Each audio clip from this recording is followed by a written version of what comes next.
desarrollar. No solo les va a quedar el video de lo que veamos, sino que además mañana hacemos como una clase intensa de debate. Estamos, creería, si no me confundo, a partir de la página 26, en donde empieza citoplasma, ¿sí? Para que vayan siguiendo con el cuadernillo, porque ayer alcanzamos a terminar de ver núcleo. O sea que ahora nos vamos a abocar a todo lo que está en el citoplasma, tanto el citosol, las organelas y los corpúsculos, digamos, o organoides microtubulares, que de esa manera lo define la facu de medicina, porque en realidad ni siquiera es un contenido propio, digamos, del libro de Curtis. Ahora, tienen este primer boceto de lo que vamos a desarrollar y después nos metemos en el citoesqueleto en última medida. O sea que si volvemos al esquemita principal en el cual estábamos, de la organización de la célula eucariota, estamos parados acá, ¿sí? Vemos citoplasma, vemos ahora los componentes básicos del citosol, las organelas, y después nos abocamos al citoesqueleto, que dentro de la descripción de la facu está dentro de citosol, y además de eso, a los organoides microtubulares. ¿Estamos bien? Sí. Bien, Sí. bien. Vamos a llamar entonces a citoplasma a todo lo que está entre medio de la membrana nuclear y de la membrana plasmática. Esto que vemos acá en verde, que es una matriz gelatinosa, es lo que vamos a denominar citoplasma, pero esta definición de citoplasma, que es lo que está entre la membrana y la envoltura nuclear, le sirve a una célula eucariota. En una célula procariota ya sabemos que no hay envoltura nuclear, entonces sería todo el medio interno de la célula limitado nada más justamente por la membrana plasmática, ¿sí? O sea que no hay ni siquiera organelas flotando más que los ribosomas. Ahora, lo que les digo de esta clasificación que hace justamente el cuadernillo de la facultad, dice que el citoplasma se fragmenta en citosol, organelas y organoides microtubulares, cuando en realidad en otras bibliografías, por eso ojo con esto, me aparece como que el citoesqueleto es el tercer componente, pero el citoesqueleto la facultad lo define como dentro de sus componentes, que son los microtúbulos, formadores de estos organoides microtubulares, ¿sí? O sea que este esquemita general, que lo tienen acá y lo tienen expresado obviamente también en la bibliografía, tenganlo en cuenta porque es la forma en la cual lo va a evaluar la facultad.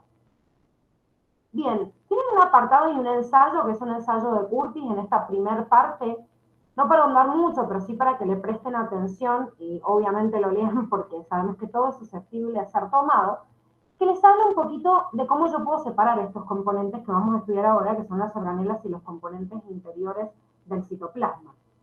Existe una máquina en los laboratorios que se denomina centrifugadora, y esas centrifugadoras hacen una centrifugación diferencial diferencial en el tamaño y en la densidad de las partículas para poder ir separando cada uno de estos componentes y poder estudiarlos. Es más, hay un tipo de centrifugación que se llama centrifugación zonal, que me va a separar componentes que incluso tengan densidades muy parecidas, como un lisosoma de una mitocondria. Les pone como ejemplo el Curtis una centrifugación zonal por un gradiente a través de sacarosa. Esta imagen que ustedes tienen en el cuadernillo les muestra cómo a través de esta centrífuga, en distintas revoluciones por minuto y distintas exposiciones de tiempo, yo puedo ir separando los componentes de la célula para poder estudiarlos. ¿Van ustedes en la facultad a hacer estas centrifugaciones? No, chicos, ustedes generalmente, centrifugan cosas básicas para separar las células por ahí de algún tejido, pero no van a hacer estos preparados porque en realidad esto me sirve para ver después preparados en microscopía electrónica. Y ustedes en la facultad manejan en muchas materias la microscopía óptica, pero no van a manipular un microscopio electrónico, básicamente porque son carísimos. Es más, en la facultad hay un microscopio electrónico de barrido por partículas de oro, que imagínense que son uno de los 2 o 3 que hay en toda América, y no se los van a dejar a los estudiantes para que lo manipulen. Lo van a dar de lejos y van a decir, qué bonito microscopio, y chao. Entonces, como para familiarizarnos con la técnica, pero no la van a llevar ustedes a cabo. Así que nada más es para entender que las densidades de los distintos componentes internos de la célula se pueden separar a través de distintos medios de centrifugación. Bien, vamos a meternos entonces ahora en las organelas. Las primeras organelas que vamos a ver son los ribosomas. Los ribosomas son las organelas especificadas en la síntesis de proteínas y son las únicas organelas no membranosas. O sea que, ¿quién tiene ribosomas? ¿Qué tipo de células? Todas. Todas, ¿sí? Una célula procariota, aunque ahora estemos profundizando en las organelas de la célula eucariota, una célula procariota también tiene ribosomas y también está formado por una subunidad mayor y una subunidad menor que cuando se va a dedicar a su función, que es la síntesis de proteínas, se va a ensamblar. Esta síntesis de Profe, proteínas, que es el acoplamiento, sí, Fran, perdón, ¿un glóbulo rojo o una plaqueta también tiene ribosomas? sí, sí tiene. Sí tiene Ah, porque bien, gracias. le han quedado en realidad como residuo de la célula que lo generó. Entonces, mientras tenga, digamos, material disponible para sintetizarlo, lo puede hacer, pero ya no puede sintetizar más ribosomas ni comandar nuevos genes porque obviamente no tiene núcleo, ¿sí? Pero sí le quedan residuos de ribosomas también, de la célula que le da origen. Bien, esto que estamos viendo acá, que es la síntesis proteica, como muchos ya saben, lo vamos a profundizar mucho en la unidad 5 y nos vamos a abocar bien a la síntesis de proteínas. O sea, lo que me tiene que quedar acá de idea es que el ribosoma es la organela encargada de acoplar estos aminoácidos, que era la unidad básica de una cadena polipeptídica, y se ensambla en este acoplamiento de la subunidad mayor y menor de este ribosoma. Otro fenómeno de los ribosomas que tenemos que tener muy en cuenta es que son las organelas más numerosas en las células y además de eso, que de acuerdo al tipo de función que tenga la célula, si tiene como función principal secretar más proteínas, va a tener más cantidad de ribosomas, ¿sí? O sea, mientras más proteínas sintetice la célula, más ribosomas va a tener. Y si yo comparo una célula procariota con una eucariota, generalmente la célula procariota tiene más cantidad de ribosomas que la eucariota. ¿Por qué pasa esto? Si yo digo si la eucariota es más compleja que la procariota. Claro, pero la eucariota, al ser más compleja, tiene un montón de componentes que se encargan de hacer funciones específicas que en la célula procariota no existen. Entonces, como en la célula procariota no hay organelas, solo los ribosomas, hay muchos ribosomas. Es más, la membrana plasmática misma es mucho más compleja porque cumple funciones que en la célula eucariota los cumplen otros componentes, como por ejemplo organelas específicas. La respiración, la fotosíntesis, son ejemplos de fenómenos que se llevan a cabo en muchas membranas de procariotas y que en las eucariotas están especificadas obviamente en determinadas organelas. Bien, ahora, la célula eucariota, pues la célula procariota sabemos que tiene solo un citoplasma, así que obviamente los ribosomas están flotando ahí. Pero en las eucariotas hay dos tipos de ribosomas.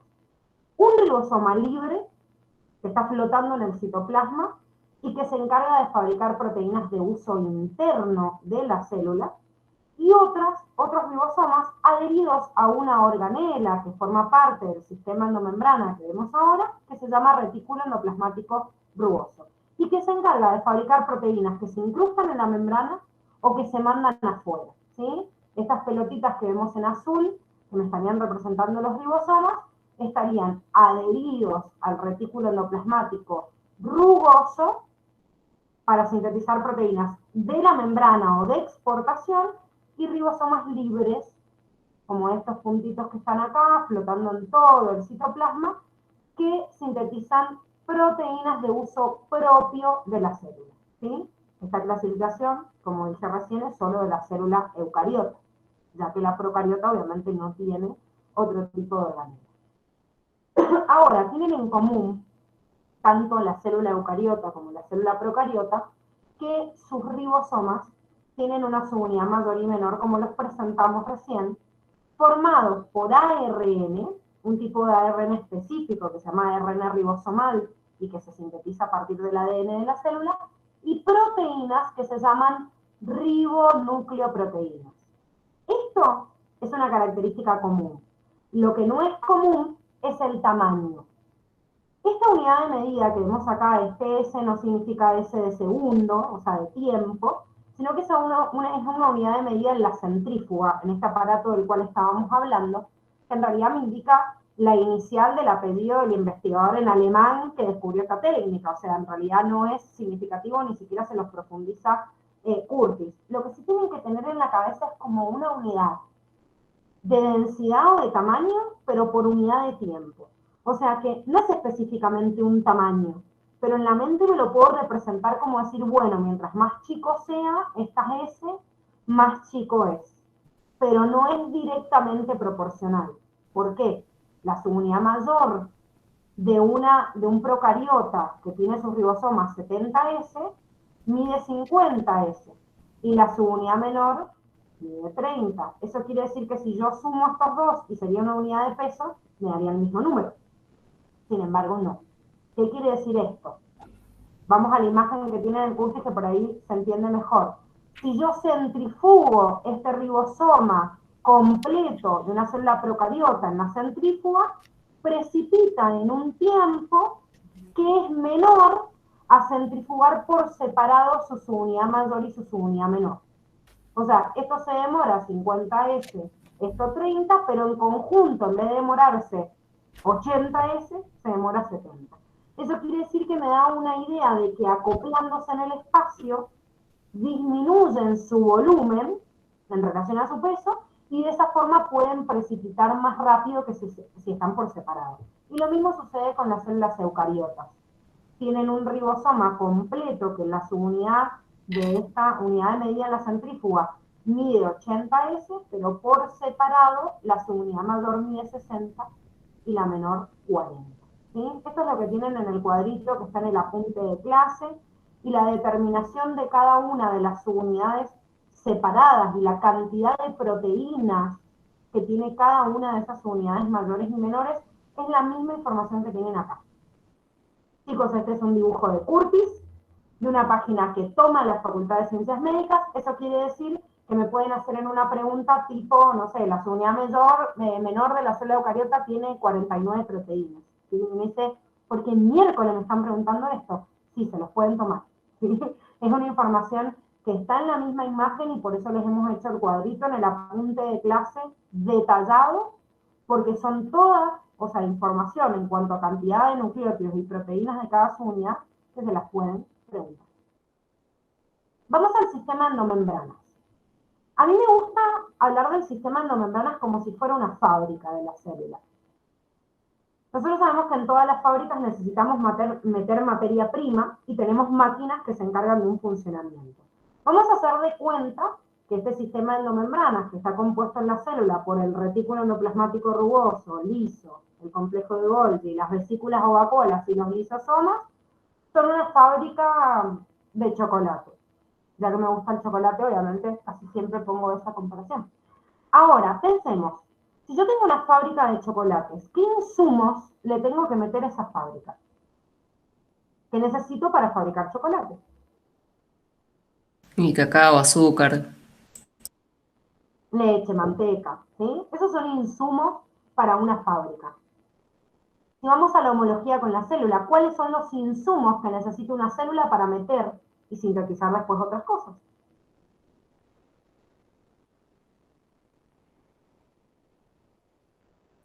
¿Cómo? Perdón, ¿me repetís la pregunta? ¿Qué insumo llega a la célula para poder fabricar cualquier cosa? Que absorbe cualquier Aminoácidos. cosa. Aminoácidos, bien, ¿qué más? Azúcar, glucosa. Monosacáridos, porque los absorbe a través de la unidad más chiquitita, nucleótidos para sintetizar ácidos nucleicos, ácidos grasos, glicerol. O sea, los monómeros que vieron en la unidad 1 son compuestos que pueden ingresar a la célula. O sea, los Algunos componentes orgánicos que vimos, digamos, todo eso. exactamente. Todos los compuestos orgánicos que vieron en la unidad 1, los monómeros son absorbidos por cualquier célula, porque son su materia prima. A ver, para sintetizar cualquier cosa, los estamos poniendo como homología en este sistema de endomembranas, pero es lo mismo, como el sistema de endomembranas de las células es una fábrica, necesita meter insumos. ¿Cuáles son esos insumos? Los insumos, los monómeros de cada uno de los componentes orgánicos que nosotros ya hemos visto, ¿sí? Monosacáridos, un ácido graso, el colesterol, que sería la fuente de hormonas tiroideas. Dentro de los monosacáridos, les digo, el más común es la glucosa, pero sepan que no es el único. O sea, que puedo tener, no sé, una célula que me esté metiendo, por ejemplo, fructosa, ¿sí? También sería válido y también puede usarse como monómero para poder sintetizar otro componente. Bien, con esos monómeros, que es el insumo, tengo dos máquinas fabricadoras en la célula. El retículo endoplasmático rugoso y el liso. En esta fábrica de chocolate que estamos estudiando, estas fábricas serían, por ejemplo, como una máquina que me fabrica bombones de chocolate y otra que me fabrica, no sé, chocolate en rama, ¿sí? Trabajan con mecanismos distintos, meten distinta cantidad de esos insumos que tenía la célula, pero fabrican un compuesto. El retículo rugoso fabrica proteínas, el retículo liso fabrica lípidos. Y como en toda fábrica, después de haber una máquina que fabrica un componente, necesita una máquina empaquetadora. La máquina empaquetadora en la célula es el complejo de Golgi. Sería como en nuestra fábrica de chocolates, la máquina que hace una cajita, una bolsita de bombones, un paquetito, ¿sí? Es más, este complejo de Golgi es una máquina empaquetadora y no solo eso, ¿vieron cuando van a algún lugar y dicen envuélvanmelo para regalo? Bueno, el complejo de Golgi le mete también un moñito. El moñito que pone el complejo de Golgi en algunas de estas sustancias que sintetizó el retículo rugoso y el liso, son azúcares que agrega a través de un proceso de glucosilación, creando glucoproteínas o glucolípidos, dependiendo de quién vino. Ese paquetito que saca el complejo de Golgi es la vesícula o la vacuola, que sería como el paquetito que saca el camión para liberar hacia el exterior. No le puedo entregar a un cliente que vino a comprar los bombones, se los tiro en la mano, ¿sí? Le tengo que dar una cajita, un paquetito. Esa es la vesícula, el paquete que sale de este sistema endomembrana. Ahora obviamente vamos a desarrollar cada uno de estos y meternos también en el lisosoma, que el lisosoma sería como un paquetito que se quedó la célula propia para usar. Sí, Cami, decime. Perdón, no te quería interrumpir. No, El complejo de Golgi siempre glucosila, ¿no puede agregarle, por ejemplo, que es una proteína o alguna otra cosa? no, la proteína la sintetiza el rugoso y los lípidos el liso. O sea que si yo necesito agregar una glucosa a esos compuestos, lo hace el Golgi. ¿Sí? Bien, o sea, que son solamente azúcares lo que agrega el Golgi, nada más. Sí, empaqueta en vesículas y si agrega azúcares nada más, haciendo este proceso de glucosilación. Bien, gracias. En el Golgi también cambia la estructura de las proteínas cuando se pliegan. No, el plegamiento para formar la estructura tridimensional se hace en el citoplasma de la célula, no lo hace el Golgi. El Golgi lo que sí puede hacer es cambiar la estructura de la proteína justamente al glicosilarla, ¿sí? Entonces, en ese sentido, puede transformarla químicamente y obviamente modifica su estructura, pero la estructura terciaria y cuaternaria de las proteínas lo llevan a cabo enzimas que están en el citoplasma de la célula y no en el Golgi. Ah, bien, gracias. No, nada. Bueno, veamos cada uno de estos componentes. Los retículos, como dijimos recién, rugoso y liso, tienen funciones específicas que son síntesis de proteína en el caso del rugoso y síntesis de lípidos en el liso. Pero... Ay, no sé quién habló. Yo, Abril. Sí, Abby, perdón. Tengo una duda. Sí. Entonces, la sustancia que sale de alguno de los retículos y va al complejo, ahí se empaqueta y se distribuye, pero esa sustancia se convierte en glucolípido o glucoproteína. Sí, no necesita. Obviamente, si yo quiero sintetizar solo una proteína y no una glucoproteína, entonces la proteína directa sale del retículo rugoso y se empaqueta en el Golgi. Pero no se le agrega nada porque no lo necesita. O sea, es dependiendo si yo necesito sintetizar una proteína o una glucoproteína. Ah, bien. Entonces del complejo saldrían o proteínas o una glucoproteína. Sí, o lípidos, claro, o lípidos o glucolípidos. O sea que saldrían 4. Tipos de moléculas. Claro. Sí, en ese sentido sí. 4 tipos de moléculas, porque en realidad la síntesis de otros compuestos, como por ejemplo un ácido nucleico, que se sintetiza a través de una materia prima que metió en la célula, por ejemplo un nucleótido, es una función que se lleva a cabo en el núcleo cuando repliquemos el ADN o cuando hagamos síntesis proteica, que lo vamos a ver en la unidad 5, pero no tiene nada que ver este sistema endomembrana. Porque yo nunca, por ejemplo, empaqueto ADN para exportar a otra célula. sí empaqueto proteínas, lípidos, glucolípidos o glucoproteínas. ¿Sí? Entonces, por Bien. eso es función de este sistema endomembrana. Bien, ya entendí. Gracias. No, de nada. Bueno, fíjense que hay dos funciones acopladas de este retículo liso y no la síntesis de lípidos nada más, que es el caso de determinadas, digamos, rupturas de moléculas que son nocivas para la célula y que no solo funciona el retículo liso, sino que también tiene esta función el peroxisoma, como vamos a ver más abajo, que es la desintoxicación celular, e incluso el retículo liso tiene enzimas que rompen un polisacárido que vimos también en la unidad 1, que es el glucógeno, que al romperlo obtiene la unidad esencial, que es la glucosa. Pero, ojo con esto, la desintoxicación celular y la glucogenólisis, que es la ruptura del glucógeno, no es función de todas las células. Porque en realidad, por ejemplo, para tratar obviamente los casos puntuales del Curtis, pero en realidad podemos poner varios ejemplos más. Las glándulas productoras de hormonas esteroideas, como por ejemplo el testículo, el ovario, las glándulas suprarrenales, se encargan de sintetizar hormonas esteroideas. Entonces la síntesis de lípidos y el empaquetamiento de testosterona, de cortisol, de progesterona, eso es función básica, se encargan de eso. Entonces no tienen un retículo liso que se encargue de desintoxicar o de hacer glucogenólisis, porque no es su función principal. Sin embargo, la célula hepática o hepatocito es una célula que por excelencia en nuestro cuerpo se encarga de desintoxicar y además la célula hepática, junto con la célula muscular esquelética, almacena glucógeno. Entonces también cuando la célula lo necesite degradar para liberar a la sangre, va a ser el proceso de glucogenólisis. ¿Sí? O sea que estas dos funciones están limitadas al tipo de célula de la cual se trate, que se encargue de desintoxicar o que se encargue de hacer glucogenólisis. En el caso del organismo humano tenemos que saber estas funciones, por ejemplo, la desintoxicación celular en la célula hepática y la glucogenólisis en células hepáticas y células musculares. ¿Sí? Esos son los ejemplos que da Curtis y que tengo que manejar. En cambio, la síntesis de lípidos es común a todas las células. Y hay más cantidad de retículo endoplasmático liso en células que sintetizan más componentes que están formados por lípidos. Como por ejemplo, las glándulas que producen hormonas esteroides. ¿Se entiende? Yo tengo una duda, Gise. Sí, decime En ahora. realidad fue una pregunta del ingreso del año pasado. Del retículo endoplasmático liso, viste que se encarga de los procesos de desintoxicación. Entonces decía que transformaba las sustancias hidrófobas en hidrosolubles. ¿Cómo hace para pasarlas así?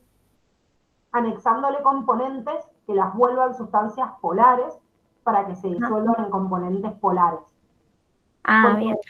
El agua, bueno, esto lo vamos a entender un poquito más adelante, pero está relacionado igual con esto. La polaridad de las moléculas hace que si yo tengo algo polar y lo puedo disolver en un solvente polar como es el agua, va a ser hidrofílico. En cambio, si yo tengo una sustancia que no se disuelve en agua es porque se disuelve en solventes que no son polares, como por ejemplo un alcohol, ¿sí? O algunos otros compuestos o solventes orgánicos, y hay determinados compuestos en la célula que anexándoles algo, o sea, uniéndoles un ion, uniéndoles una carga, por ejemplo, de algún ion inorgánico, la transformo de polar en apolar o al revés. Es como en la primera unidad vieron los triglicéridos, que es una molécula de base de los lípidos que está formado por ácidos grasos y glicerol, pero es una molécula que no es soluble en agua, por eso es hidrofóbica. Sin embargo, la conversión de la ruptura de uno de los ácidos grasos y agregándole una cabecita de fosfato, ese fosfato, como está cargado, lo hace volverse a una molécula polar y de repente esa partecita de la molécula se vuelve hidrofílica. ¿Sí? Entonces lo que hace es añadirle determinados componentes para cambiar su solubilidad en el agua. Gracias, Gise. No, nada. Gise, perdón, otra pregunta.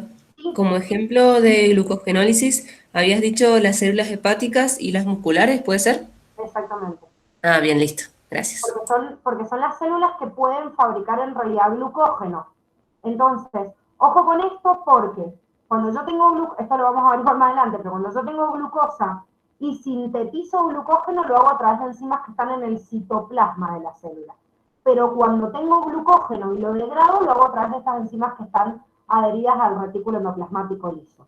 ¿Por qué son ejemplo estas dos células en nosotros nada más? Porque solo el hepatocito y la célula muscular tienen las enzimas para sintetizar el glucógeno y después para degradarlo. Las otras no lo tienen. O sea, por ahí yo meto un grano de glucógeno en una célula X, pero en realidad no la degrado ni la sintetizo, porque en realidad no es función de las otras células del cuerpo hacer el almacenamiento de azúcar a través del glucógeno. Sí de estas dos células, principalmente del hígado. Y después, en segunda medida, la célula muscular, cuando se agota la reserva de glucosa en sangre, o sea, la glucemia. Sí, te tengo una pregunta relacionada con lo que dijiste recién. O sea que si en el fosfolípido, digamos, la cabeza de fosfato es polar, por eso es que se ponen como o sea, se forma como una micela cuando lo pongo en agua. Exactamente. Si yo lo pongo en otro tipo de solvente que no sea polar, se va a poner al revés. Claro, lo que pasa es que la naturaleza de la membrana, al ser anfipática, te hace que se rechace, digamos, el componente lipídico y se une y forma esa micela, porque en realidad el interior de la célula es hidrofílico y el exterior generalmente también. O sea, se pondría al revés en una situación experimental, porque en los seres vivos tenemos tanta cantidad de agua que nunca podrías tener más cantidad de un solvente orgánico para que la membrana se dé vuelta. ¿Entendés? O sea, hipotéticamente podrías romperla de esa manera, pero la estructura de los seres vivos, al tener un medio interno que es hidrofílico y externo también, siempre las membranas hacen ese entorno en el cual dejan las cabecitas de fosfato afuera y adentro, por eso la bicapa, y estas colitas hidrofóbicas están hacia el interior nada más de la bicapa. Bien, entiendo, gracias. No, de nada, recuerden siempre que el 65-70% del peso corporal de cualquier ser vivo es agua, entonces estamos siempre rodeados de un medio hidrofílico y es exterior a la célula e interior también. O sea, el citoplasma tiene abundancia de agua y el exterior de la célula también. Entonces en todos los seres vivos por eso se componen de esa manera esa bicapa de fosfolípidos. Bueno, esta es la imagen que tienen del retículo, que la tienen también en el cuadernillo, pero vamos a la máquina empaquetadora, de la cual estábamos hablando también, que es este Golgi.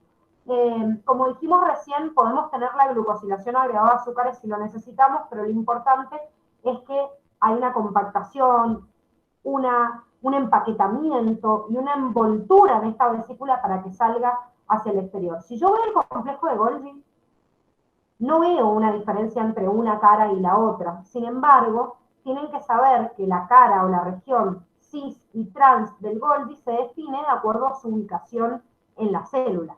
¿Qué quiere decir esto? Si yo veo esta imagen que también tienen en el cuadernillo de todo el sistema endomembranas completo, yo defino la cara cis y la cara trans del Golgi dependiendo del lugar en el cual se están recibiendo los contenidos secretados a través del retículo rugoso y liso, y la cara trans va a ser el lugar por donde salen las vesículas, ¿sí? Entonces, también es una red de sacos aplanados, este complejo de Golgi recibe las sustancias del retículo rugoso y del retículo liso y empaqueta en vesículas que salen desde la otra cara hacia la membrana. Acuérdense que todo esto que está secretando el Golgi puede ser incorporado a la membrana, como ven acá, o puede ser liberado al exterior formando, obviamente, una vesícula de exportación. Esto ya nos detenemos ahora acá, también, como dijimos, los lisosomas forman parte del sistema endomembrana, sin embargo no salen hacia el exterior, sino que son vesículas que se van a quedar en el interior de la propia célula. Vamos entonces ahora, sí. Una pregunta, las enzimas para, por ejemplo, la glucosilación y eso, ¿están en la cisterna central o en dónde? ¿O al principio? En la cara cis, digamos. No, están adheridos a la membrana, o sea que forman parte de las cisternas. Ojo, que la cisterna se le llama como a todo el bloque, o sea, cisterna central es todo el bloque interno, en el cual cada una de esas membranitas que se pliegan se los llama dictiosomas, y las enzimas están adheridas en cada una de las membranas, obviamente, que forman el Golgi, que después terminan formando las vesículas, ¿sí? O sea, que están adheridas en toda la membrana. Le llamo cara cis o trans nada más para decir, bueno, vienen los componentes hacia acá o se van, ¿sí? O sea, para llamarle a la región de entrada, digamos, de sustancias y de salida, nada más. Claro. Pero están adheridas en toda la membrana de la cisterna, obviamente. Bueno, vamos a los paquetitos. Y los paquetitos que le llamábamos vacuolas o vesículas, son básicamente bolsas de membrana. No es una homología con la fábrica que estábamos hablando, porque al fin y al cabo son bolsas, o sea, son compuestos que están rodeados por una membrana de la misma naturaleza que la membrana plasmática. Ahora, es a veces difícil distinguir entre vesículas y vacuolas y tienen que estar muy atentos a estos detallitos en el cuadernillo, porque si bien algunos se lo puntualizamos acá en el cuadro comparativo, hay esta información en la bibliografía que es contradictoria, o sea, la facultad misma es contradictoria. Porque por un lado me dice que la vesícula generalmente es más chica y la vacuola es más grande, y por eso la diferencia en tamaño. Y, bueno, las vesículas son menores de 100 nanómetros o la vacuola es mayor y generalmente ocupa gran cantidad de citoplasma. Sin embargo, por un lado lo defino por el tamaño, pero por otro lado, en otra parte de la bibliografía, me dice que la vesícula generalmente se encarga del transporte y no tanto de este almacenamiento, como si lo hace el almacenamiento temporal de sustancias la vacuola. Sin embargo, cuando les define vesículas, en la unidad de células, les dice que también almacenan sustancias. Entonces digo, bueno, la defino por el tamaño y por la función, como simultáneo. Me dice en este capítulo también que las vesículas están en todas las células eucariotas. Eso quiere decir que tengo vesículas en una célula animal, que tengo vesículas en una célula vegetal, que tengo vesículas en una célula de un protista, cualquiera.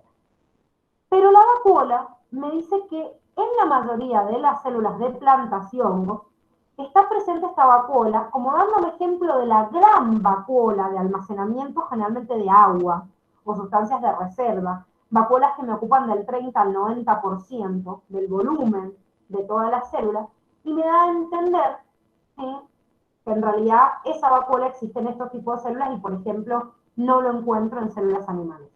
Sin embargo, les cuento, en una partecita de la bibliografía, me dice que la célula eucariota, la animal, tiene pequeñas vacuolas en el citoplasma. Entonces yo, ¿cómo pequeñas vacuolas? Y dijimos que las vacuolas no estaban acá. Porque en realidad hace una mezcla entre las dos nomenclaturas, de decir, si la bolsita membranosa almacena, la voy a llamar más vacuola que vesícula. Si la bolsita de membrana es más chiquitita, digo, bueno, es una vesícula, y si es más grande es una vacuola. Ahora, ¿qué pasa si tengo una pequeña bolsita, por tamaño una vesícula, pero que está almacenando sustancia de forma temporal y que se queda en la célula, que por función es una vacuola? Entonces ahí se genera la confusión. Estén muy atentos cada vez que en la bibliografía les hablen de vesículas y vacuolas, porque esas frases literales, que son resúmenes de lo que las facultades pueden tomar en un múltiple opción, y no se preocupen porque siempre lo incluimos en los CP y en los exámenes para que lo vayan ensayando, me da la excepción de la regla general. La regla general es que la vesícula es chiquitita, transporta sustancias y si lo almacena momentáneamente, está en todas las células y sale de este sistema endomembrana. En cambio, la vacuola tiende a ser mucho más grande y a quedarse más tiempo en la célula almacenando gran cantidad de recursos, generalmente como vacuola central en células de plantas y hongos. Y como vamos a ver ahora, y que tiene que ver con el siguiente componente, que son los lisosomas, también tengo una descripción en lisosomas de plantas y hongos que me dice que en las plantas y en los hongos existen vacuolas con enzimas hidrolíticas. Esas vacuolas con enzimas hidrolíticas son vacuolas porque son bolsas membranosas, tienen enzimas adentro, pero encima ahí la confusión no está entre el lisosoma, entre la vesícula y la vacuola, sino entre el lisosoma y vacuola. Vacuola con enzima hidrolítica es una comparación de un lisosoma en esos dos tipos de células. Gran vacuola central que almacena agua y algunos otros componentes, como puede almacenar algunos aceites o algunas proteínas, es la gran vacuola central que generalmente almacena o mantiene la turgencia en células como plantas y hongos. ¿Se entiende? No, yo no entendí. ¿Qué no entendiste, David? Lo último yo no lo entendí. Ajá. La diferencia entre vesícula y vacuola sí. Sí, eso sí. Bien, bueno, describamos ahora lisosomas y vamos a este ejemplo puntual que se los quiero citar porque en realidad me habla también de las vacuolas. ¿Qué es un lisosoma? Un lisosoma también es una bolsa membranosa, igual que una vesícula, igual que una vacuola. ¿Cuál es la diferencia de este lisosoma? que el lisosoma tiene adentro un tipo de proteína específica, sintetizada por el retículo endoplasmático rugoso, que se llama enzima hidrolítica. ¿Sí? Todas las proteínas que se sintetizan en el retículo endoplasmático rugoso y que van a parar a una bolsita membranosa o una vesícula, que puede exportarse para salir de la célula. Ahora, cuando ese tipo de proteína es una enzima hidrolítica y se queda en el citoplasma de la célula, que son las que en la imagen estaban de rosado, fíjense que tienen el mismo origen, pero se quedan en el citoplasma y no se van para afuera, a eso yo le llamo entonces lisosoma. ¿Cuál es la función de esta enzima hidrolítica? La enzima hidrolítica es una enzima que cumple una función de degradación de compuestos que hay en el interior de la célula. Compuestos que me pueden servir o que no sirven y que me lo estoy comiendo por algo. Por ejemplo, una célula, un macrófago, que es una célula del sistema inmune, cuando tiene que degradar una bacteria, lo que hace es meterla dentro de un lisosoma y terminar de degradarla en su interior. Pero también una célula que quiere comer, que quiere hacer fagocitosis y quiere meter un gran componente y degradarlo, también lo hace a través de la fusión con este lisosoma. La enzima hidrolítica es una enzima que se encarga de la degradación de estos compuestos, pero lo hace siempre en un medio ácido. Miren, para que entiendan que es un lisosoma, sería como un pequeño estómago en la célula, ¿sí? Es como esa bolsa que tiene adentro todo lleno de ácido y se encarga de degradar componentes. Es más, si yo pincho un lisosoma con una microaguja y la reviento adentro del citoplasma, se muere toda la célula. Es como tener una úlcera en el estómago, se desparrama el ácido en todo el cuerpo y nos fuimos para el otro lado. O sea que el lisosoma es como el pequeño estómago de la célula. Entonces, su propia membrana también tiene que cuidarse de ese ácido que necesita para degradar componentes, y además de tener una bomba que me manda a los protones en el interior para tener mucha cantidad de ácido en el interior, tiene una adaptación de oligosacáridos en su membrana, de glucoproteínas que están adheridas a esa membrana, generalmente unidos con compuestos que son ricos en ácido oxálico, para poder neutralizar los protones y poder dejar esa membrana neutra y que el ácido no perfore la propia pared del lisosoma. Ese lisosoma, que es una organela específica para la digestión intracelular y que se queda dentro de la célula, tiene un tamaño muy parecido a una vesícula. Entonces, en todas las células animales, ese lisosoma, lo llamo lisosoma y no hay duda, porque tiene un tamaño más o menos como una vesícula, nada más que adentro hay enzimas hidrolíticas. En las plantas y en los hongos hay algunas grandes vacuolas que adentro también tienen enzimas hidrolíticas. Entonces, por eso le dicen vacuolas con enzimas hidrolíticas, porque son vacuolas, porque por ahí me están almacenando otras sustancias y por eso son grandes, pero al tener enzimas hidrolíticas cumplen parte de las funciones que cumple un pequeño lisosoma en la célula animal, ¿sí? Por eso son como una fusión de la función de una vacuola y de un lisosoma. Y al fin y al cabo, chicos, salen todos del mismo lugar. Una vesícula, una vacuola y un lisosoma salen todos del sistema endomembrana. ¿Por qué lo llamo de una forma o de otra? De acuerdo a qué es lo que tienen en su interior, si están almacenando o no, y la naturaleza química de esa sustancia. Si es una proteína común, será una vesícula. Si es una enzima hidrolítica y se queda en la membrana, o sea, en la célula, le llamo lisosoma. ¿Se entiende un poco mejor ahora o no? Sí. Sí. Sí, se entendió. ¿Guagua? Una pregunta un poco tonta. Sí. O sea, un lisosoma tiene una membrana de fosfolípidos también. Sí, todas las organelas de la célula interna están formadas siempre por la misma membrana fosfolípica que describimos en membrana celular. Una vacuola, una vesícula, un lisosoma, un peroxisoma, una mitocondria, un clorofilo, todos. Bien, ok. O sea, la cajita de fosfolípidos es la misma. Bien. No son las organelas membranosas que decían que no estaban explicadas por la teoría de Lynn-Margulis. O sea, No. las imaginaciones que no nos hacían referencia a esa teoría.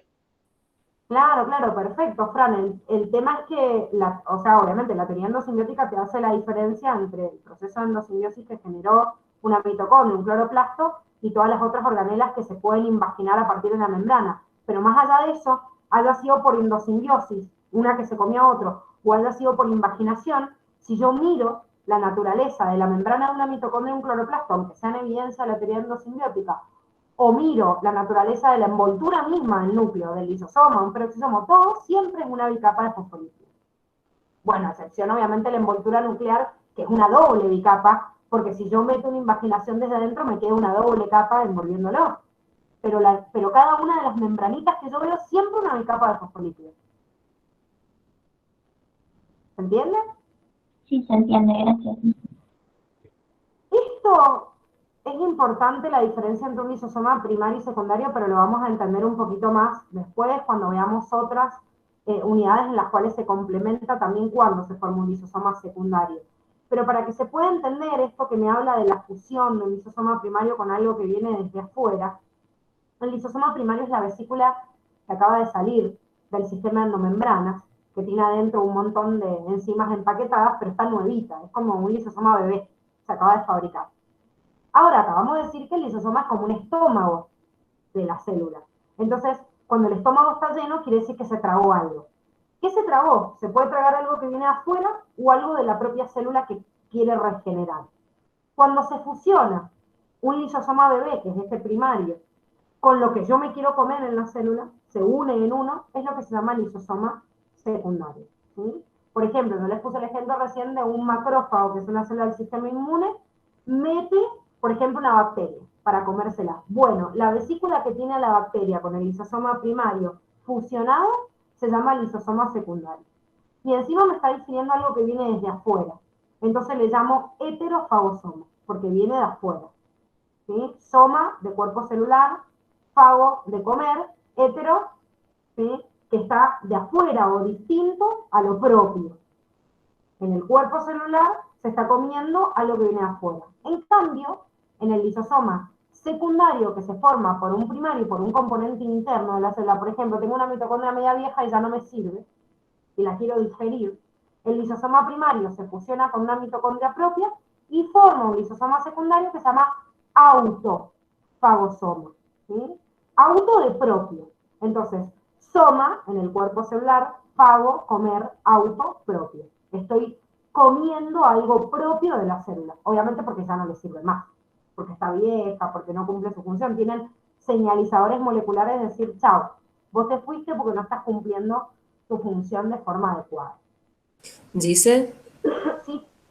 Entonces, podríamos decir que un lisosoma secundario es la fusión de un lisosoma primario, pero también acá dice que es un primario más una vacuola de endocitosis, ¿no? Pero vos me decías el ejemplo de una mitocondria que está vieja, por ejemplo. Entonces, no necesariamente va a ser un primario más un lisosoma. Puede ser un primario y otra organela. Por eso les hablo de esto, porque si bien en este capítulo de Curtis les sale solo digamos, una vesícula endocítica, más adelante en otras unidades lo complementamos, viendo que en realidad también puedo comer o hacer digestión de componentes propios. Por eso se los agrego como contenido. No es que esté ahora acá, pero lo vamos a ver igual. Por eso, para entender que el lisosoma en realidad no solo es de lo que come de afuera, sino que puede obviamente degradar algo propio también. Y también sería un lisosoma de tipo secundario. Ok, gracias. Dice, Sí. ¿qué significaría lo de endocitosis? Es que esto lo vemos en la unidad que viene, así que no te preocupes, porque endocitosis y exocitosis son términos que vemos en permeabilidad celular, que es la unidad 3, ¿sí? Que empezamos ya desde la semana que viene. Pero para que te quede la idea, hasta que lo veamos bien, endo es adentro y citosis es un proceso en la célula, o sea, cuando la célula mete algo adentro, algo que es grande y que no puede meter, es como que lo abraza y lo mete. Por eso en la teoría endosimbiótica viene este proceso de endocitosis. Viste que se veía en la imagen como se hace una invaginación, un pliegue hacia adentro y meto en ese caso, a esa primera procariota, qué sé yo, que podía producir energía, entonces de acuerdo a eso se formó la primera mitocondria. Ajá. ¿Sí? Pero lo vamos a ver bien, no te preocupes, en la unidad 3, que es endocitosis, que es exocitosis, y qué es lo que entraría en la célula por este mecanismo, y no por otros mecanismos, porque hay sustancias más chiquititas que entran por otros mecanismos a la célula. Ya. ¿Sí? Bueno, vamos a los peroxisomas. Los peroxisomas son otro tipo de organelas en las células, que también son bolsitas membranosas, también tienen enzimas adentro, pero no pertenecen al sistema endomembrana. ¿Por qué ¿por qué ponemos tanto acento en esto? Porque a la Facu le encanta tomarles esta comparación, porque si yo veo un lisosoma en la célula y un peroxisoma son re parecidos. Es más, si yo lo veo en un microscopio electrónico y puedo ver la formita de un peroxisoma y lisosoma, no lo distingo. Si no hago pruebas químicas para ver qué enzimas hay en el interior, no puedo distinguir a una de otra. Sin embargo, sí en el proceso de formación, porque el peroxisoma no se empaqueta a través del Golgi, sino que son vesículas formadas con enzimas en su interior, pero que no son formadas por el sistema endomembrana. Por ende, una de las diferencias puntuales entre un lisosoma y un peroxisoma es que el lisosoma forma parte del sistema endomembrana, sale del Golgi, en cambio el peroxisoma no forma parte del sistema endomembrana porque no sale del Golgi. Otra diferencia es que tiene otro tipo de enzimas. Dijimos, lisosoma, enzimas hidrolíticas. Bueno, el peroxisoma tiene un tipo de enzimas que se llaman enzimas oxidativas, que actúan ante la presencia de oxígeno. ¿Qué hace este oxígeno? Gracias a estas enzimas oxidativas, degrada compuestos orgánicos que ya no le sirven a la célula o que son tóxicos, por eso participa justamente en la degradación de sustancias tóxicas, y lo transforma en un compuesto que se llama peróxido de hidrógeno. El peróxido de hidrógeno, si bien los que no han visto química el año pasado van a estudiarlo obviamente en la unidad 3 en química, el peróxido de hidrógeno disuelto en agua es lo que nosotros conocemos como agua oxigenada. Lo que tenemos en el botiquín de muchas de las casas, obviamente disuelto en agua, ya van a ver después lo que es el peróxido solo. Pero es un compuesto sumamente tóxico para las células. Entonces, la enzima oxidativa me degrada sustancias tóxicas, pero me produce otro compuesto tóxico. Yo, pero ¿para qué me está sacando sustancias tóxicas si me mete otra? Quiere decir que además de estas enzimas oxidativas, de las cuales una de ellas es la peroxidasa, que es la que hace esto, producir peróxido de hidrógeno, tengo otras enzimas como la catalasa, que después me degrada el residuo de peróxido de hidrógeno para producir agua y protones que van a ser degradados después para estabilizar el pH celular. O sea, que el peroxisoma degrada compuestos tóxicos y algunos ácidos grasos, encargándose de la desintoxicación celular de compuestos distintos de la desintoxicación que hacía el retículo endoplasmático liso, a diferencia del lisosoma que se encargaba de la digestión intracelular y lo hacía a través de enzimas hidrolíticas y no oxidativas. ¿Hasta acá vamos bien? Sí, profe. Sí. Ahora, otro punto importante y que le encanta preguntar a esta facultad, los tipos de peroxisomas que existen en la célula.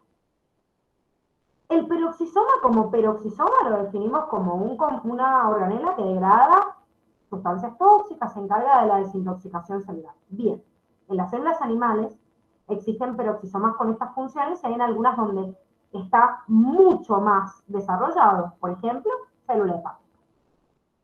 Yo siempre les voy diciendo a lo largo del año que cuando ustedes no sepan en una opción qué corno decir, porque no encuentran entre las opciones, seguro elijan el hepatocito, o sea, la célula del hígado, porque hace tantas cosas que seguro que le pegan. Hay excepciones siempre, pero digo, en todas las unidades, aunque hígado lo vamos a ver después en digestivo, van a ver que nombramos al hepatocito, porque hace de todo. ¿Sí? Bueno, dentro de ese de todo que hace, desintoxica la célula, por eso tiene abundancia de retículo liso, desintoxica la célula también, por eso tiene abundancia de peroxisomas y como vimos participa en el proceso de glucogenólisis, en la transformación de glúcido, en el metabolismo de los lípidos. Entonces siempre es un buen ejemplo para un montón de funciones. Sin embargo, en todas las células animales donde hay peroxisomas, se encargan de la desintoxicación celular. Pero ojo, en otras células, que no son animales, por ejemplo, incluso las vegetales, pero no en las hojas, sino en el tallo, en la raíz o en otra parte de la planta, también se pueden encargar de la desintoxicación celular. ¿Sí? O sea, la célula eucariota que tenga peroxisomas que se encarguen de la degradación de compuestos como sustancias tóxicas o ácidos grasos, se encarga de la desintoxicación. Ahora, hay algunos peroxisomas que están puntualmente en las hojas de las plantas que hacen una función específica, que es la fotorrespiración. No la desintoxicación celular, sino la fotorrespiración. ¿Qué es esta fotorrespiración? Déjenlo en pausa porque en la unidad 4 vamos a trabajar un montón con todas las mitocondrias, los cloroplastos, la función de respiración y de fotosíntesis, entonces vamos a desarrollar incluso todo el proceso de fotorrespiración para que lo vean. ¿Qué me tengo que acordar ahora? Que en las hojas de las plantas, el peroxisoma hace fotorrespiración y no desintoxicación. Y en las plantas también, pero ahora en las semillas, que la semilla es el bebé de la planta, no tiene ni que desintoxicar si todavía no produce nada porque está viviendo de reservas, esta semilla tiene la misma organela, que es el glioxisoma, con las mismas enzimas oxidativas que acabamos de definir, pero en vez de degradar ácidos grasos, transforma esos ácidos grasos en compuestos azucarados, o sea, en compuestos glucídicos, que le sirven como reserva a este vegetal para empezar a crecer. La semilla es un bebé de la planta y vive de las reservas hasta que puede crecer, saca su primera hojita y empieza a hacer fotosíntesis. Hasta que no lo hace, vive de reservas. Es como los animales viven dentro de un huevo, ¿sí? O sea, en esas reservas que tienen hasta que pueden alimentarse de forma autónoma. La semilla es igual. Entonces, para complicarnos la vida, a este peroxisoma, que es un peroxisoma, que tiene enzimas oxidativas, que son las mismas, pero no desintoxica porque en este caso solo está degradando lípidos que no son tóxicos, sino para transformarlos en una reserva, nos complicaron la vida y le pusieron otro nombre. Y le pusieron el nombre de glioxisoma. O sea, que un glioxisoma es un tipo de peroxisoma que está en la semilla de la planta y que por ende participa del metabolismo de los triglicéridos, puntualmente del ciclo del glioxilato, y de ahí viene su nombre. Pero es un peroxisoma. Con esto juegan un montón con las preguntas en la facu, chicos. También le metemos en los TP evaluatorios, en los exámenes, muchas preguntas de estos porque lo toman prácticamente todos los años. De una forma o de otra, siempre hay alguna pregunta que me relaciona estos peroxisomas con los tipos de glioxisomas específicos. ¿Quedó claro? Sí, Sí. entonces a ver si entendí bien.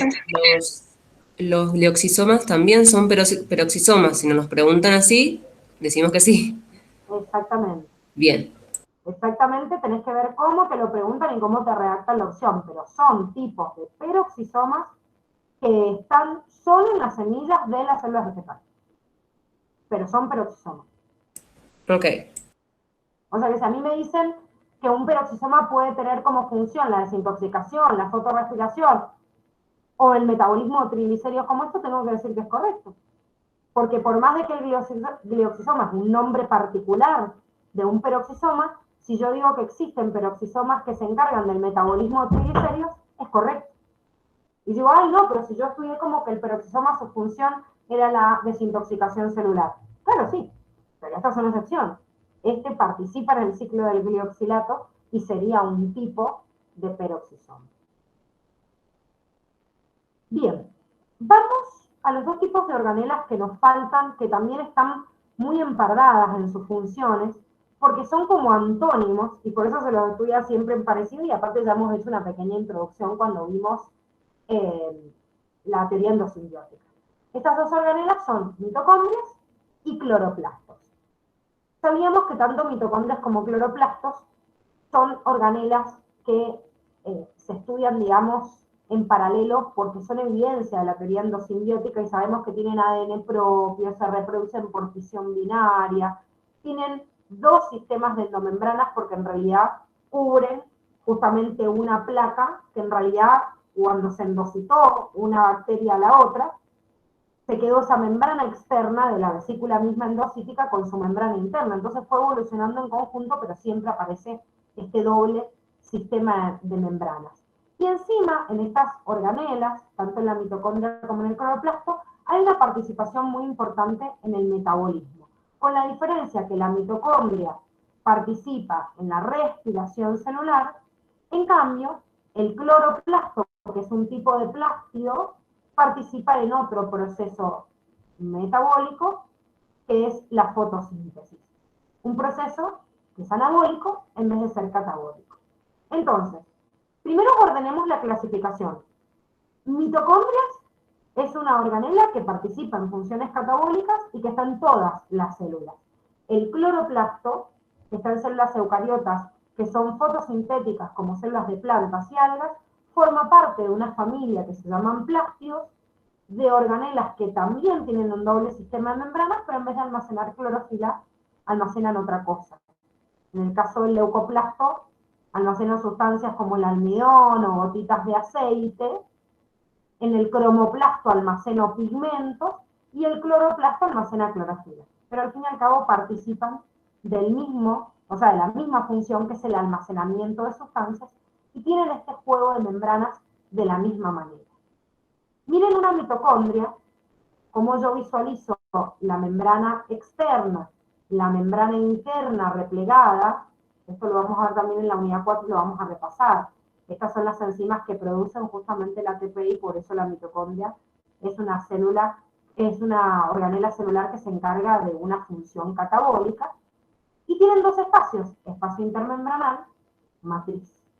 En cambio, y esto también es una trampita de la facultad, el cloroplasto tiene dos sistemas de membranas, membrana externa y membrana interna, pero la membrana interna se repliega en una tercera membrana que se la llama membrana tilacoidea o tilacoide. Si yo tengo que hablar de las membranas y cuento las que me nombra en realidad Curtis, y digo, para mitocondria tiene membrana externa y membrana interna, en cambio el cloroplasto y los plástidos tienen membrana externa, interna y tilacoidea. Ah, tienen tres entonces. Eso está bien. Pero, si yo leo literal la bibliografía, me dice que tanto mitocondrias como cloroplastos tienen dos sistemas de membranas. O sea, me define a los plástidos como una organela que tiene dos sistemas de membrana y que la interna se repliega en un tercer tipo de membrana. Esa trampa en la forma de redactarlo hace que cuando yo veo esto y cuento las membranas, no puede ser una diferencia que la mitocondria tenga dos membranas y el cloroplasto tenga tres, pero si leo literal la bibliografía y a mí en un múltiple opción me dicen tanto mitocondrias como cloroplastos tienen como similitud que tienen dos sistemas de membranas, es correcto, chicos. Porque lo dice así. Tiene dos sistemas de membranas y en el cloroplasto se replegó formando una tercera, ¿sí? Si yo cuento veo tres, sí, veo tres. Pero está redactado de esa manera. Así que ojo también en el modelo de preguntas que estén abocados, o sea, que estén redactados de esa manera porque tienen como esa trampa. En cuanto a función, como dijimos, son opuestas. La mitocondria hace una función catabólica por excelencia, que es la respiración, fotosíntesis, en el caso de los cloroplastos. Y otra diferencia puntual es en dónde están. Mitocondrias en todas las células eucariotas aeróbicas. Ojo. ¿Tengo células eucariotas anaeróbicas? Sí. ¿Tienen mitocondrias? No. Y el cloroplasto es una organela específica de todas las plantas, reino planta dentro de los eucariotas, y solo algunos tipos de protistas que acá les pone en esta unidad el Curtis como ejemplo de las algas, pero en realidad existen otros protistas que no se les llama algas, pero que también son fotosintéticos y pueden tener cloroplasto. Esperen que tenía que cambiar el pago. ¿Hasta acá hay alguna duda? Así les voy a presentar el otro donde está la partecita de citoesqueleto. No. Profe, ¿los peroxisomas son los únicos que no pertenecen al sistema de endomembranas? Como los únicos en referencia a qué. Porque dice que como no previenen del complejo de Golgi, no forman parte del sistema de endomembranas, en el caso de los Claro, peroxisomas. porque es una bolsa membranosa. Entonces, viene la confusión de decir, se parece una vesícula a una vacuola, pero la diferencia es que no forma parte del sistema endomembranas. Pero no es que sea lo único que no forme parte del sistema endomembranas. Por ejemplo, una mitocondria o un cloroplasto tampoco forma parte. No sé si a eso es lo que te referís. Sí, eso era. Sí, Claro, o sea, La mitocondria del cloroplasto tampoco es sintetizada por el sistema endomembranas porque de hecho tienen replicación autónoma porque se reproducen por fisión binaria justamente. Entonces, la confusión en el peroxisoma, y por eso la aclaración de la bibliografía de decir no forman parte del sistema endomembranas, porque es una vesícula. Entonces, como es una bolsita membranosa, es como igual que una vesícula, una vacuola, un lisosoma, y pareciera que saliera todo del mismo lugar. Pero no, obviamente mitocondrias y cloroplastos, que son organelas independientes, tampoco forman parte del sistema endomembrana, aunque la bibliografía no me lo aclara, obviamente. ¿Se entiende? Sí, Sí, se entiende. Bueno, buenísimo. Vamos entonces a la partecita donde vamos a desarrollar citoesqueletos y estos organoides microtubulares, que justamente... Que me había quedado la duda de qué era catalasa.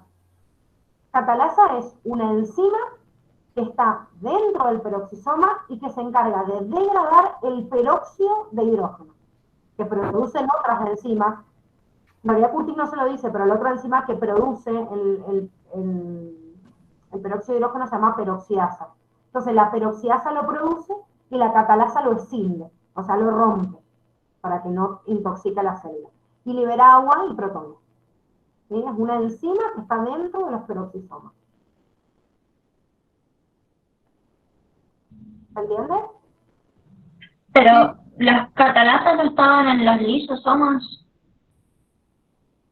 ¿Cómo? Las catalasas no estaban en los lisosomas. No. La catalasa es una enzima del peroxisoma. Bien. Y es una enzima oxidativa también. Exactamente, es una enzima oxidativa. Por eso funciona dentro del peroxisoma y hace una combinación. Peroxidasa degrada y después la catalasa termina de degradar el peróxido para que no sea nocivo para la célula. Ya entendí. Gracias. De nada. Bueno, de acuerdo a este esquemita general que estábamos presentando recién al principio de las organelas, fíjense cómo ahora nos vamos a abocar a esto, al citoesqueleto y a alguno de estos componentes, porque lo que vimos recién fue todo el tipo de organelas que existían. ¿Sí? O sea que ahora tenemos que ver los organoides microtubulares y justamente el citoesqueleto, que en base a ellos, de los microtúbulos, salen justamente los organoides microtubulares.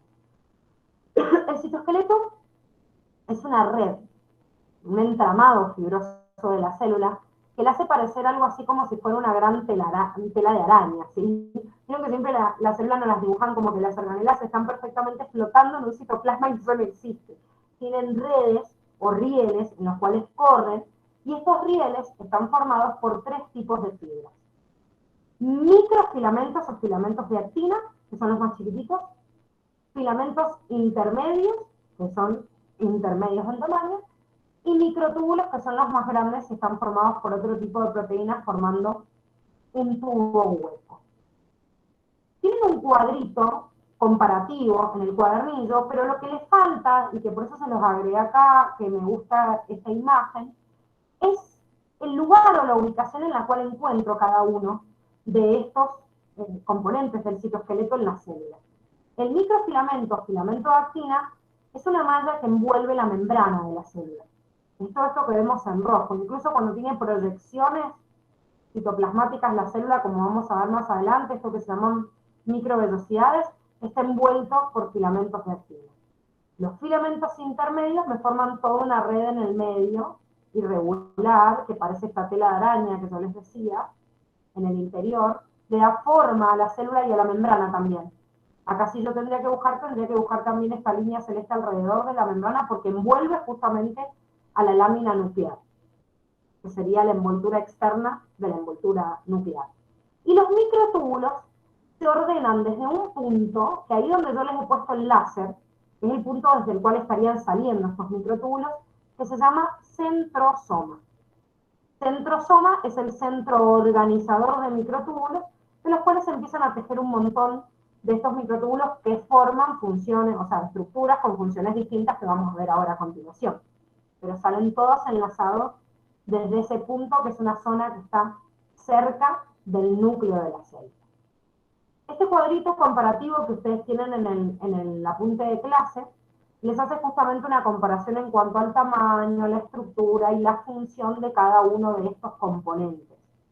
Fíjense, los más chiquititos son los filamentos de actina, los más grandes los microtúbulos, los del medio los filamentos intermedios. Por favor les pido que esto lo lean bien en detalle, estos y los demás, y puntualizo las cosas más importantes que no deben olvidar.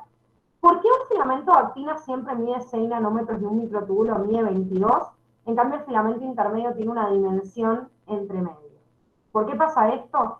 Porque el filamento de actina siempre está formado por una proteína globular que se llama actina, y el microtúbulo siempre está formado por la misma proteína globular que se llama tubulina.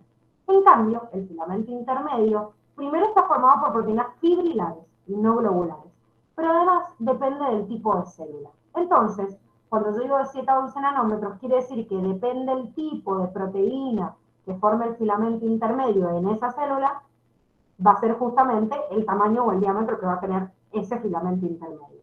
¿Qué ejemplo me da Curtis de filamentos intermedios específicos? Me dice que las células de la epidermis, ¿sí?, que son las células que cubren digamos, a todo el cuerpo, en la parte más externa de la piel, tienen un refuerzo de filamentos intermedios de una proteína específica que se llama queratina.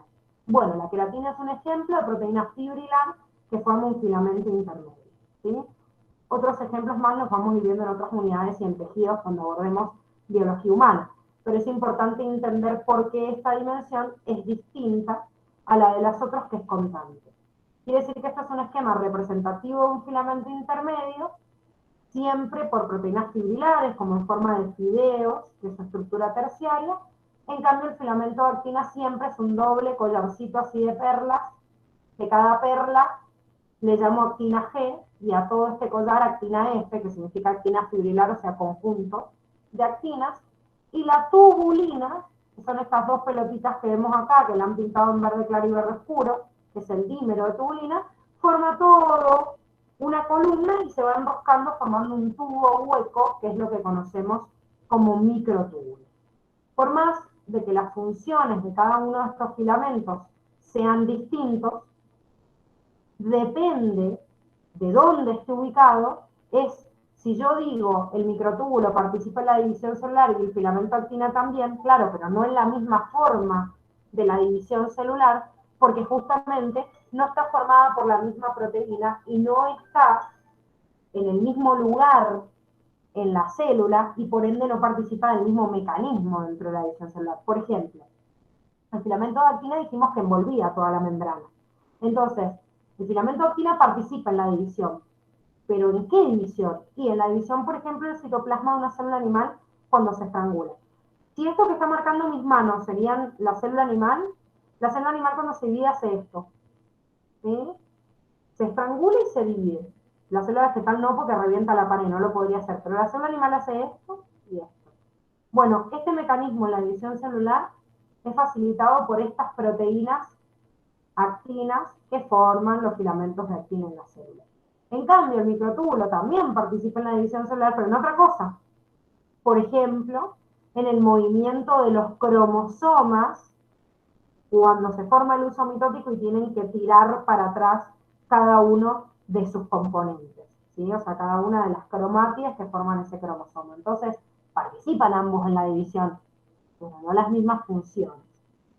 Otras funciones de estos filamentos de actina, además de la división, como están pegados a la membrana, todos los movimientos de la célula que tengan que ver con el pliegue o repliegue de la membrana.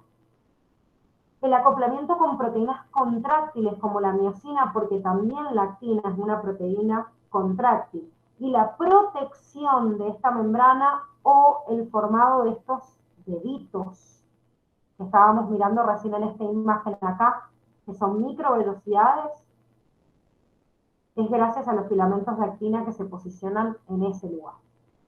Con respecto a los filamentos intermedios, como les dije recién, los filamentos intermedios forman la lámina del núcleo, envuelven al núcleo, lo protegen, y además forman toda una red, como una telaraña dentro de la célula, dándole soporte a las tensiones mecánicas, pero también dando forma a las células.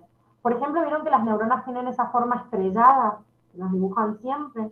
Esa forma rara que tiene la neurona, que no se la da ni la pared porque no tiene, ni la presión de otras células porque no la está presionando otra célula, se lo da el citoesqueleto. Y dentro del citoesqueleto, los filamentos intermedios son los que me dan esa forma estrellada. Con respecto a los microtúbulos, además de este ejemplo que pusimos de la división, mecanismos específicos de la motilidad celular, que son la formación de cilios, de flagelos y otros componentes microtubulares como centríolos o cuerpos basales, son todos formados por microtúbulos. Y además de eso forman rieles por donde las organelas viajan, ¿sí? Y pueden moverse en el interior de esa célula. Chicos, ¿hay alguna duda hasta acá? Yo ninguna, profe. No, Gise. Bueno, a ver, ¿cómo vamos a proceder? Hay una partecita que creo que no es muy difícil de entender, es la última partecita de organoides microtubulares. Sin embargo, me parece importante que la vean